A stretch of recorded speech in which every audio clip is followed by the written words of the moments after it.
Are you thinking of leaving corporate, but too afraid to make the move? Have you already escaped corporate, but are finding it hard to run your dream business? Are you wasting valuable time by attempting to figure challenges out on your own? We have created a podcast for corporate escapees running their own business.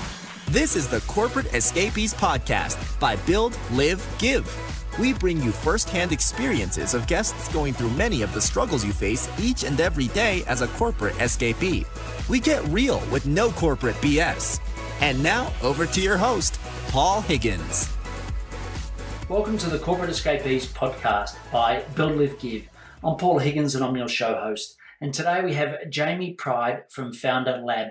Jamie started his career in tech and traveled the world, and then he came back with his wife to start a family, and he came in at CEO of realestate.com.au. He was there for just over 12 months, and then he went and started his own startup, exited successfully, and then he moved into venture. So where he is now, so he's both an entrepreneur and a venture capitalist, and he now supports other founders through Founder Lab and Founders Circle. And Jamie really shares some brilliant insights into what he looks for in founders and how founders can escape the huge failure rate, which he's saying is 92% in the first 3 years. He also gives brilliant tips on how to seek funding, and he also gives lots of other value around routines and other things. Look, it's just a jam-packed interview. So what I'll do now is hand you over to Jamie Pride from Founder Lab.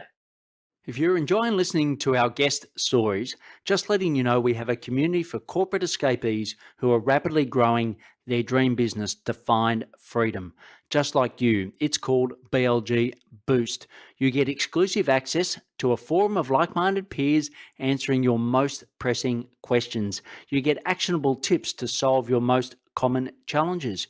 You get hundreds of trusted suppliers to save you time and money. You get member-only discounts. You get direct access to coaching by a global leader in the field and easy to implement content solving common topics mentioned in popular threads. If you are tired of being alone and are seeking the freedom of running your own business whilst meeting your financial goals, go to buildlivegive.com/webinar. In case you missed it, the link will be in the show notes. Please check it out.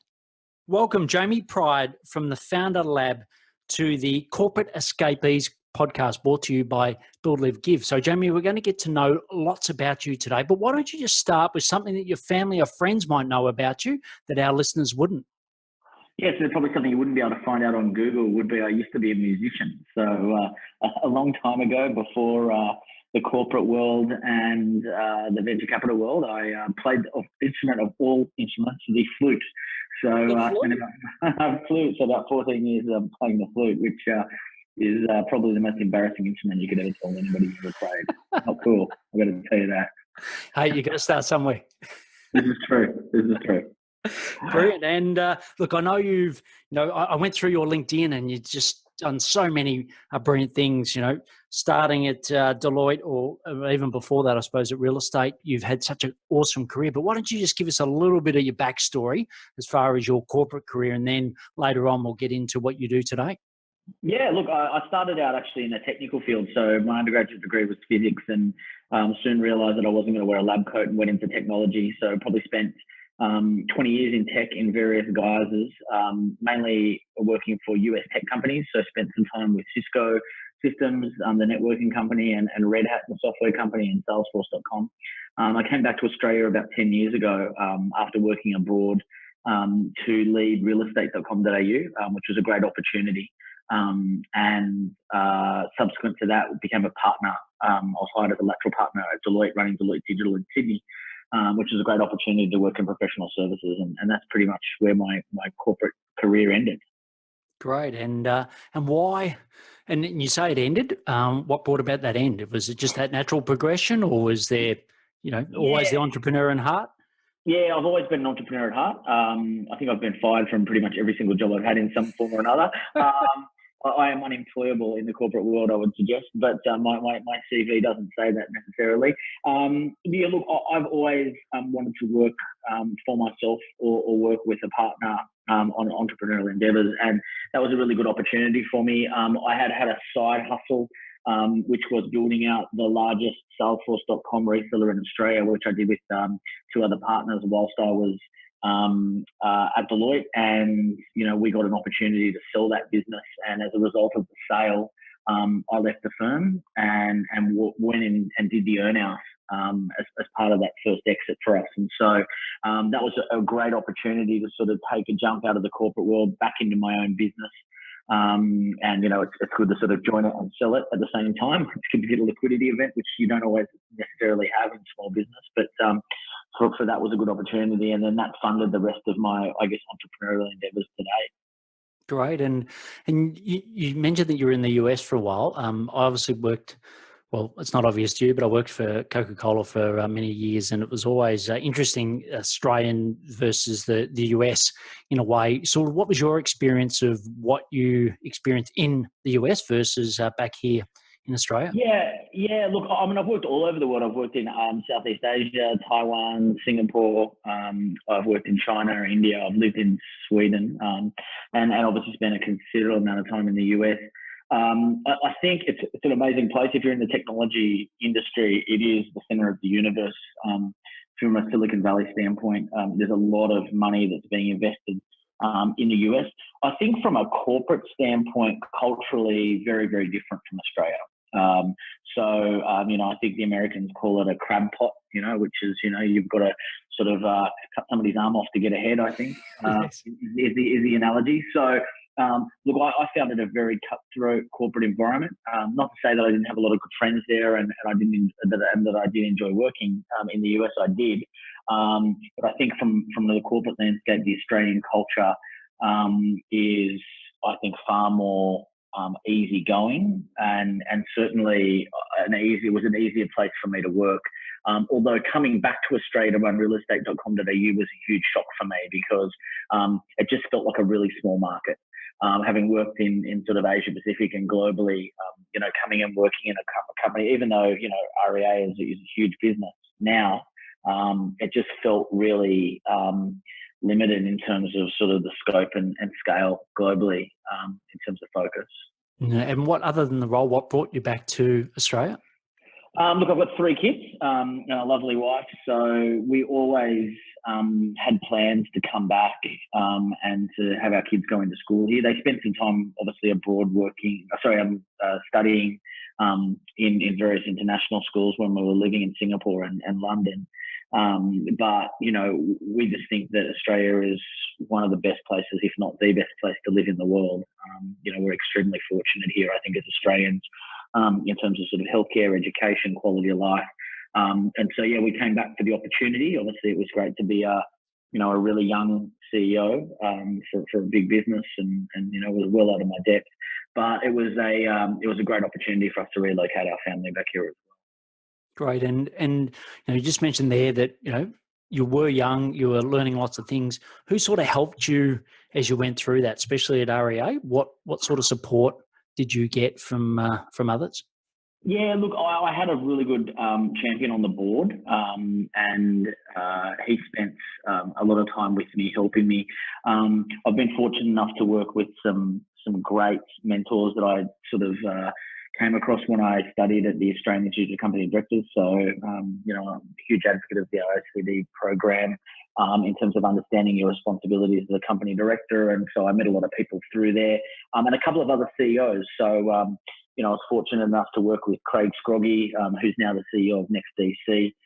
We worked together at Symantec for a while, and he happened to be my next door neighbour, actually, in Melbourne. And so we reforged our relationship, and he gave me a lot of advice in terms of sort of stepping up into that role, and it helped a lot.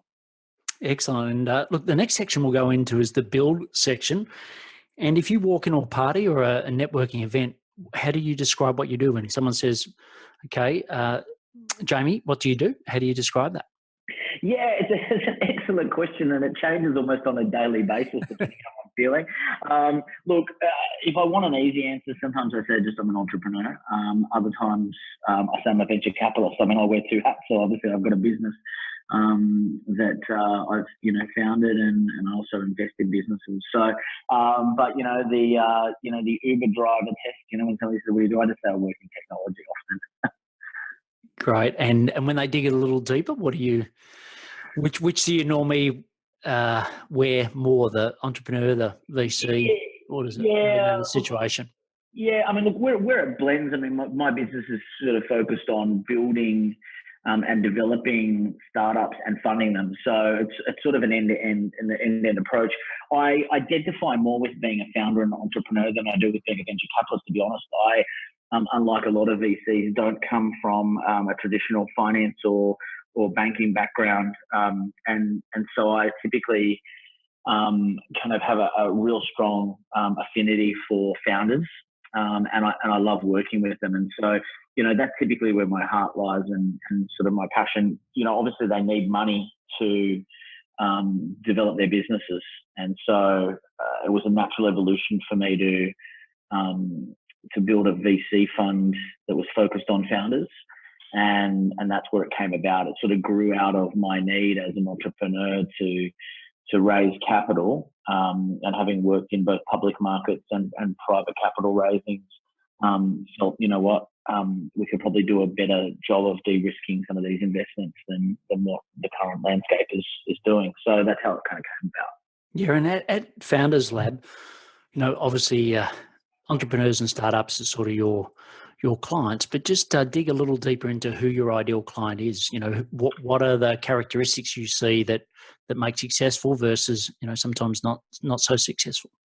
Yeah, look, I'm one of the brave people who work in really early stage technology. So I like everything from an idea, right through to something that's developed. But historically, I've typically been working with businesses in their very early stages. So they may not have fully developed the product, or they may have what we would call a minimum viable product, and are looking to explore whether or not that product satisfies the market, what I would call product market fit. And so when I look at that space, 92% of all startups will fail within the first 3 years. And so the odds are stacked against you. But I believe really strongly that founders disproportionately impact the success or failure of their startups. Whilst there's been a lot of effort spent on looking at how to develop customers and develop startups, whether it be Eric Ries's work in the Lean Startup or whether it be Steve Blank's work with the Startup Owner's Handbook, those models are really focused on how do you take an idea and mature that idea into a fully fledged business. That is important work and shouldn't be discounted. But at the same time, the element that is in often cases unknown is the founder themselves. And so at the Founder Lab, we're really focused on building better founders, letting them develop and mature, and giving them the skills to potentially survive more than one startup. If you know that you're going to potentially have a failure rate of 92 out of 100, then you better be ready to be failure proof and kind of go through potentially one or more businesses before you hit one out of the park, as they say. And so I'm a big believer in building founder capacity around sort of resilience, adaptability, awareness, really core character traits that are going to allow that founder to be more successful than if they focus just on capability and the mechanics of building a startup. Great. And you talk about that 92%, and obviously, your view is a lot to do with founder, which I completely concur with that. What are some of the blind spots that you see young founders making, in particular in the Australian market, young founders making today? Yeah, so I think most founders overweight their idea. An idea is not a business model. Ideas are cheap and they're everywhere. You can kind of throw a rock at your local pub or bar or cafe, and somebody's going to come up with an idea for the next Facebook. And so when I speak to younger founders, a lot of them underestimate the work involved in taking that idea all the way through to a completely validated business model, and then executing on that business model in market. And so I kind of say that startups have two lives: before product market fit and after. And so really sort of kind of working through founders or working with founders so that they can kind of test their ideas rather than have confirmation bias. So, a lot of people fall in love with their idea and then they only start hearing the things that they want to hear about that idea. They may test it with a very narrow group of people who go, yeah, sure, I'd buy that. But, nobody's really going to put their hand in their pocket and actually purchase their product necessarily until it's built. So really sort of teaching founders a way of accurately testing their ideas I guess being a little bit detached from the idea and understanding the amount of work it takes to transition from what is a great idea, but creating a scalable, profitable business model that customers that want to buy is a lot of hard work, and so founders tend to kind of work through self-doubt and a bunch of other sort of human characteristics as well that kind of make that even more complicated. Yeah. Look, great points. And I know in the Coke company, we were sort of a bit of the canary in the coal mine for the global Coke company. Australia was a very progressive, innovative market, but very, easy to get to consumers, I suppose, because we didn't have a lot of the other issues that other countries had. And often if it worked here, then it would roll out. So Coke Zeros, for example, I was part of the founding team of that then rolled out across the globe.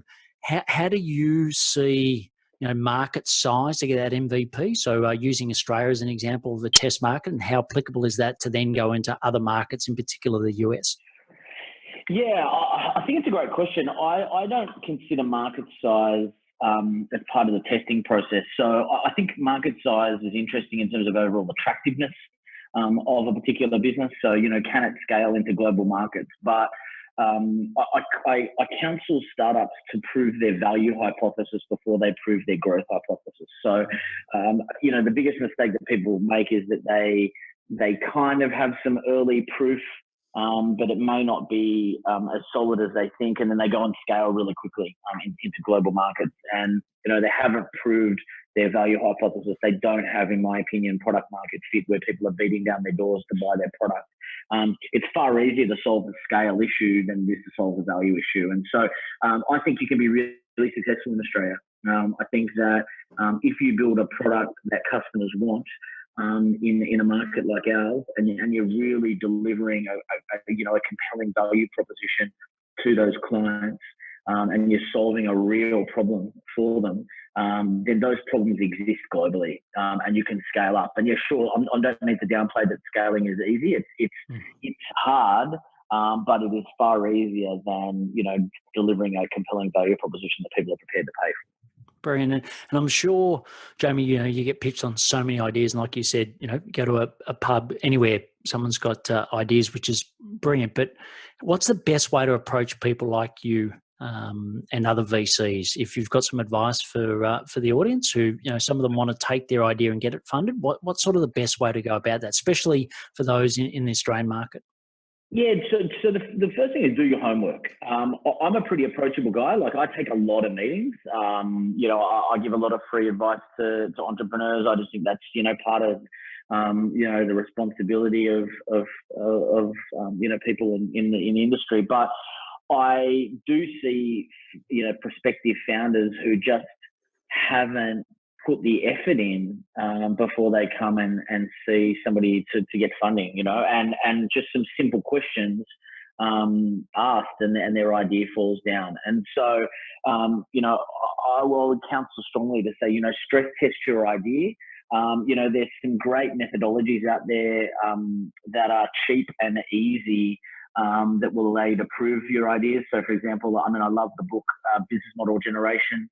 I also love the book Value Proposition Design. Both of those are really easily consumable methods for iterating and developing on an idea and building a business model. If you come to me and say, I've got this, Jamie, I've got this amazing idea for Facebook for cats, and it's going to make millions of dollars. I'm going to go, how? The first questions I'm going to ask any entrepreneur is, what problem are you solving? Who are you solving it for? And what makes you different? And you've got to answer those three questions thoroughly, and you've got to sort of have some sort of deep, is that problem big enough? What are the substitutes for that problem? Are other people solving that problem more readily? Does the customer think it's a big problem, and if I'm always impressed when I see entrepreneurs who've actually gone out and done some research with prospective customers, and they've actually asked some questions, not like, would you buy this product, but, how often do you try and, order a pizza at home using the telephone? And, if I developed an app that allowed you to order it online and I provided this, and this, and I created something like Uber Eats, does that solve a real problem for you? And so, for me, asking those questions before you come to somebody looking for money is going to be an advantage. I personally think money doesn't solve a lot of the problems. So, I think you can bootstrap a startup with very little capital and prove out your hypothesis before you need big wads of cash from a VC. Yeah, totally agree. And I've definitely seen the opposite, and a lot sitting in that 92% fail rate to take a lot of money and don't do the great advice that you said. And just around Founders Lab itself. So what's your unique value prop? Why are you different to others that are out in the market? Yeah, I mean, look, if I look at the whole space, you've got really sort of three groups of players. You've got incubators and accelerators who are focused on, potentially bringing in a group of startups and giving them a small amount of capital and helping them to develop their startups. I kind of look at the venture community who are out there and they're focused on, essentially laying a lot of bets. They'll bet on 100 knowing that 92 are going to go out of business. And with respect to my venture peers, they don't spend a lot of time developing, the businesses or the founders. They provide them with the cash, but, some are better than others in terms of providing counsel and advice. Maybe they sit on the board, maybe they don't. And then the third player are educational institutions out there sort of teaching a lot of this. Our unique proposition is that we focus on the founder first. We're looking at a view that we don't really care what your startup is, and you're probably going to have more than one of them. So if anything, we're investing in the founder, not necessarily investing in the startup. And so from a Founder Lab perspective, we're looking at really teaching the capability, but really more around building capacity. So we want that foundation built and solid around physical, mental, and emotional well-being before we try and put a startup on top of it. Because we just think that, broken or inexperienced founders are probably part of the reason why some of the failure rates are as high as they are. Because you not only are you dealing with business risk and market risk and product risk, now you're really introducing founder risk into that as well. And we think that's a disproportionate amount of the equation, and that's where we're sort of addressing our sort of focus. Yeah, and if you've got, we've got definitely founders listening to this at the moment, and you mentioned, resilience, adaptability, etc. before. How do they test for those traits? Because I know it's difficult. There's not a Myers-Briggs or a DISC where you go out and answer a questionnaire and all of a sudden, yes, I've got those. It's often when you're put in a really difficult situation that you've either got it or you haven't. But how do you go about assessing founders whether they've got those traits? Yeah, I mean, we've got a really comprehensive founder maturity assessment that we run when somebody's coming in to deal with either we're from a VC side if we're making an investment, or alternatively if we're looking at developing a particular founder. We'll typically start with the founder maturity assessment, which looks at sort of 4 pillars. So we look at physical well-being. So how many hours sleep are they getting? Drug and alcohol usage. Looking at diet and exercise of all things. Then we're looking at, mental readiness. So looking at, their stress levels.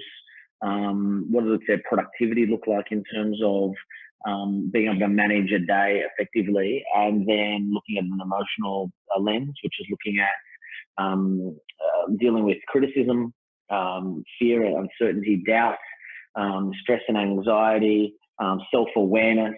And then lastly, relationships, and, how do they deal with their home relationships, their board relationships, investor relationships, and their team. And so across all those 4 pillars, we can make a pretty good assessment of a founder. How do they do it themselves? Is a bit more of a challenge, because typically founders put themselves last. So, one of the sort of proponents of leadership is, they're focused on their team, they're probably focused on their customer, they're focused on their product, and all those things are important. But if they're not taking care of themselves, then all of those things suffer.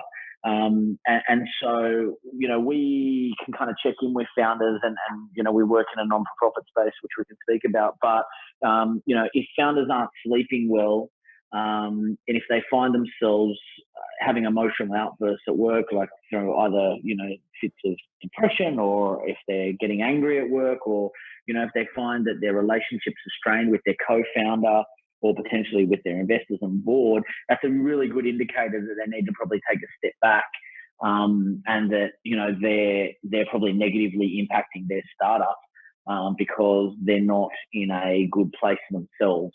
And so we were trying to raise awareness in that space and allow founders to feel safe and vulnerable and be able to talk about those things, and trying to destigmatize failure in the entrepreneurial sphere, because in Australia, I think failure is far more stigmatized than in the US. But it's evolving. We don't have a silver bullet for founders to be able to self-identify and say, yeah, look, I've got an issue. We try and create a safe and inclusive space where they can come and talk to other founders and talk to us and say, hey, look, I'm feeling some stress at home, or I'm feeling some stress at work, and I need to do something about it. Great. And how do you go about finding the right founders? Yeah, we do a lot through word of mouth. I've been in the industry for a long time. I probably see about 120 to 150 startups a year through formal and informal pitches. We work and we partner with most of the co-working spaces. So we partner with WeWork and Stone and Chalk at the moment in Sydney and Melbourne, where we run founder peer support groups, which introduces us to a lot of founders as well. And we participate in industry events, but there's no shortage of founders. Trying to find founders who are self-aware enough to know that they need to develop themselves is harder. But there are, I don't have any shortage of deal flow. I don't have any issues with finding founders or finding startups at the moment. But finding ones that really stand out is increasingly hard. Great. And I know there's you and Con, who are both founders of Founders Lab. Who else is in the team? How big's the team, and who supports you guys? Yeah, team is super small. So there is 3 of us at the moment. So we've got somebody in Melbourne and me kind of based in Sydney. We're about to expand out. We're big believers in small, agile businesses. So, we will partner with other people when we need to bring experts in. But Con is the chief coach, and he spends most of his time developing, founders, and I do a little bit of that. And Mia's based in Melbourne, and she works with our Melbourne-based founders and startups, and I spend a lot of time on the actual, ideation and looking at, developing business models. And so between the 3 of us, we've got a great complementary sort of skill set. Great. And for founders that are building their team out, what do you think are some of the key challenges they face with building their teams?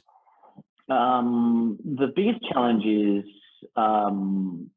a urge to hire quickly. And, most startups, when you get funding and you've got to go and hire somebody, and, you're sometimes pressured to make convenient decisions. And so my advice to founders would be, it's better to be in pain and hold on and wait for the right person to come along than it is to make an expedient decision. I have been guilty of that myself in the course of my career, where you go, look, this person's probably good enough, let's hire them. We've been trying to hire an XYZ person for 3-4 months, and we can't wait any longer. And every time I've done that, I've paid for it. I would say that, I've probably hired more than 200 people in my career, and I've made a fair few hiring mistakes. I would say that it is much better to go through some pain and wait until you can, you're absolutely certain you've got the right person. In terms of being certain you've got the right person, I'm a strong believer in making sure your values align. If somebody is a complete and utter rock star, and they are a subject matter expert in their particular field, but they just don't fit the corporate culture, don't hire them. Especially in a small business, whether it be a small, medium enterprise or a startup, pretty much the same thing nowadays. If you've got 4 people, the maths is pretty simple. You hire the person that's 20% of your workforce.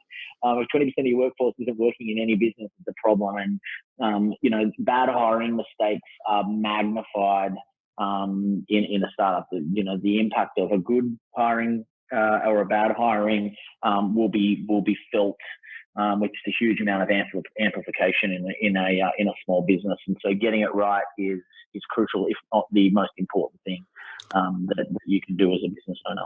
Yeah, look, I totally agree. And actually, we've got a community called BLG Boost, and the number one thing we provide is a list of suppliers that are trusted, so that when someone comes and wants someone, and maybe not direct team, but how you've got that bit of a wait until I find someone and I still need something done. We have a great list of suppliers for that very reason, because I could not believe how many times I got burnt when I left corporate, because Coke, we always had the best suppliers. Then when I went into small business and startup, I just could not believe how many times people would say, yes, I can do that, and then they just wouldn't. So it's certainly, I completely agree with you around wait. And whilst you are waiting, make sure that you're getting really trusted and vetted suppliers to help you, because that can just put you back so much. I don't know if you see that in startups that you work with. Oh, completely. And I think you can try before you buy as well. So I think it's, yes, have some suppliers, and I think, which is absolutely crucial. But I also think that having, people on a contract initially, that you may want to work with, and get a feel for them before you actually bring them onto the team, that can help as well. Yeah, great. And what's the biggest challenge you've got at the moment in growing Founders Lab? If I could give you a wish, what would that wish be? Yeah, I mean, I think it's awareness. For us, we are trying to, I guess, go against convention to a certain degree. I've always been, I've been unconventional in my approach, and we think founders are more important than startups. And so everybody in the startup community and all of the ecosystem are focusing on startup success, and we're really focused on founder success, and we think that's far, more, I guess, upstream from the problem. But that's a big mountain to climb, because founders don't necessarily see that they should invest in themselves, and just believe that they're kind of misfits, and that's okay, and some of those attributes are beneficial to them, but a lot of them are detracting to their success. And so for me, it's all about really raising awareness in the industry to say that, we need to focus more on founders, both as a positive impact to their startup, but also how do we I guess, nurture them through potentially a number of startup failures, and so they come back for more and more. The traditional venture community talks about being founder friendly, and what they really mean by that is they've got founder friendly financing terms. They're not gouging founders as much as they were once before. But I'm really trying to get a movement going where VCs are taking more responsibility and a duty of care for their founders to help them navigate the ups and downs, knowing the failure rates that are out there. And so for me, that's our biggest challenge. And if I could solve it, it would be get everybody in the ecosystem to acknowledge that it's the founders that are the point of continuity through a lot of these startups. The elephant in the room is that most founders don't survive the C financing round. And that shouldn't be the way. I'm a big believer in having founder DNA in a business. There is a time when a founder probably isn't right for the business in potentially to lead it. But, if a founder has an authentic connection to their problem, which I think is the heart of a great startup, by the way, if you've got an authentic connection to that problem, it's really hard to emulate that with a hired CEO or, somebody brought in from the outside. It's just hard to get that passion. And so I hate to see founders, either being kicked out or leaving their startups that they're burnt out, or they just don't have the capacity to deal with it. So, that's something I'm super passionate about. Excellent. Well, look, the next section is the live section. I know you talked about a lot of the traits that you look for in founders, but we'd love to get a little bit of an insight into yours. So what are some of the daily habits that make you super successful? Yeah, I mean, look, my number one thing is I have a very regimented morning routine, and I am absolutely militant about protecting my mornings. So by that, I mean a couple of things specifically. So I do not take any meetings before 11 a.m.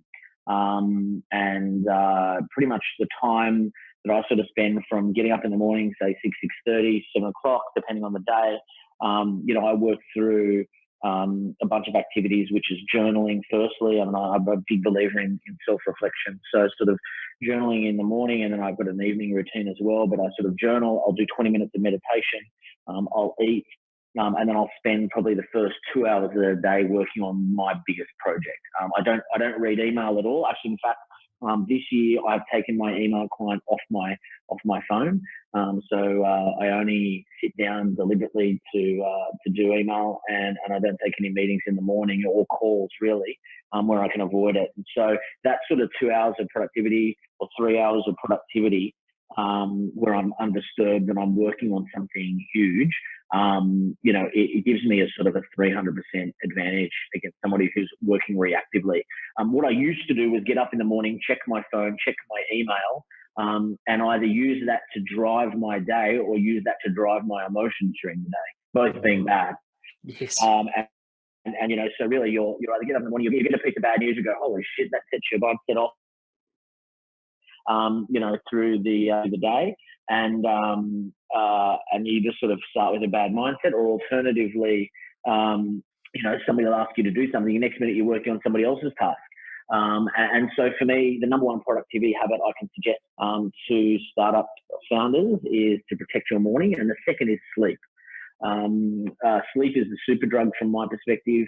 The industry kind of dialogue is, you've got to be hustling. I mean, I love Gary Vaynerchuk. He's an amazing guy. I've met him. But, the idea that you need to be working 23, 24 hours a day, or you're not working hard enough, I just don't agree with. So I encourage founders that work with us to get, a solid sleep routine happening, because you're just so much more clear-headed. You can be more creative, you're more productive, you're better emotionally in terms of being able to deal with the stresses of the day. So sort of, putting aside 2 to 3 hours a day to work on your big project and sleeping, and you're miles in front from a daily habit perspective. Yeah, look, it's a great summary, and the one little thing I'd love to add there is just a virtual assistant. I think whether a virtual assistant, it doesn't matter where they are, but I think that's critical to actually, allow you to focus like you do. I think that's critical, and a lot of people say, what are the essentials these days? I think you just got to have another pair of hands screening all that stuff out that is sucking at your time, because there's never been a time in the world where you can be more distracted than now. So, I absolutely love your morning routine and right through to how productive that is. And actually, sorry, you go, Jamie. You mentioned virtual assistants. I've actually just started experimenting with an AI assistant. I've got to say, I did it as a bit of an experiment. We're obviously looking at new areas to invest in, and artificial intelligence is one of them. But I've been trialing an AI scheduling assistant out of the US called Clara. I'm not sure if you heard of the technology, but it's expensive, I've got to say, for an AI, but it's faultless. So, I just email, the AI using natural language, saying, hey, look, schedule a meeting at 2:00, next week with, Bob and Mary, and it will go and organize all of the calendars and all the back and forths. And it's done in such a way that most of the participants don't even know that it's an AI and it's not a human being. It's absolutely amazing. I've been in technology for ages, and I've seen various incarnations of this that have been kludgy, Yes. and different kind of scheduling tools, and it hasn't kind of worked. And there's a few out there like Expert AI and a few others, but I've got to say I've been unbelievably impressed, and it probably has improved my day from a productivity standpoint in terms of just time scheduling meetings tremendously. So just one to have a look at. Yeah, that's brilliant. I think the key thing is that letting the go. So I think the AI is coming, like you said, Clara. I know there's some other guys at Blue Chili, etc., use something similar. it's definitely coming. So if you can set it up now, even if it is with a virtual assistant, a real person, as the technology comes in, it's just going to make it even better. But I think that, I'll definitely put that in the show notes, and people can check that out. The last question in the live section is with Sam, your partner. So when Sam listens to this podcast, what would you love to say to her about the support she's given you through this journey? Yeah, I can't downplay enough how important she has been to my success. I guess it's our success. I've been married for 22 years, so we've got 3 kids, and I think that I couldn't possibly have done the things that I've done without her, and certainly that's both emotional support as well as being able to just put up with my crap, to be honest. So, for me, I can't be any more grateful to her and the support that I've had from my family during the course of my entrepreneurial career. I've had some huge losses, and I've had some wins. And it's just amazing to be able to go home, even if you've had a bad day, and for your family to understand that's the nature of your business and to be there for you. So, I'm amazing. I'm amazingly lucky in that sense. Excellent. And I know that Con, when he was on, your partner in Founder Lab, spoke about Founders Circle, and what a great deal of work there. So we'll have the links to both Con's episode and also to that in there. But what I'd love to do now is just go to the rapid fire section. So it's the key actions that you can leave our audience so that they can go and build their dream business. So the first one is, what is your top 3 productivity tips? Look, I think we've spoken a bit about it, but firstly, protect your morning. No meetings before 11, and certainly no email before 11. Would be my top 3 tips. Great, brilliant. And what are some of the favourite apps that you have either on your phone or your desktop? I'm a big fan of meditation, so I love the Headspace app. There's also an Australian company that's doing something similar called Smiling Mind, which I think is excellent. And I use Things as well, which is a getting things done task manager. The app that will probably get the most use on my phone will be Headspace. Excellent. And podcasts. What are a couple of favourite podcasts you'd recommend? Yeah, I've got sort of 2 sort of big sort of categories of podcasts. So I'm a big listener to a bunch of tech podcasts. I like the Reboot podcast, which comes out of the US, which focuses on a lot of things that I've spoken about today. So founder, care and welfare. And I love listening to This Week in Startups, which is Jason Calacanis' podcast. I like Tim Ferriss's podcast as well, but probably my favorite would be Masters of Scale, which is the podcast by Reid Holtzman, who was one of the founders of LinkedIn. And it's a very structured podcast talking through all aspects of sort of founding a startup. But there's just some unbelievable guests on that show and some huge insights. Yeah. And do you ever listen to 20-Minute VC from Harry Stebbings? No, I don't actually. That's one to add to the list. Add to the list. Harry's a listener of our podcast, and he's got a brilliant podcast, and strongly recommend that one. And other than your book, I know we'll talk about Unicorn Tears, but what's another book you'd recommend? I'm actually just reading Principles at the moment. It's a bit of a read, but look, I've recommended that to a number of people, and I really love the book. I'm sort of working my way through it, but it was one of those things I sort of started reading it early, and really enjoyed it. So for me, that's probably the book I'm reading at the moment. All right, brilliant. And just some parting advice. I know you've given so much value, but if you just sort of sum it up, what's some parting advice for our audience? Really, probably 2 sides to that. The first one is as a founder, don't be afraid to sort of kind of embrace failure. I think a lot of people fear it, and I think that you can kind of get over that fear by sort of, saying, what, this one's going to fail, but I'm working on the next one, and kind of, I hate the word fail fast because I think it's misconstrued. But, I think that a lot of Australian founders are afraid to fail, and because of that, they don't take enough risks. Or they don't take the right risks. Probably more to the point. And the other one is, continue to ask yourself, the hard questions around product market fit. What product are you solving? What problem are you solving, and who are you solving it for, and what makes you different? And to continue to hold that in your mind. I'm a huge believer of user-centered design, and once you've built a product, it tends to be always about the product.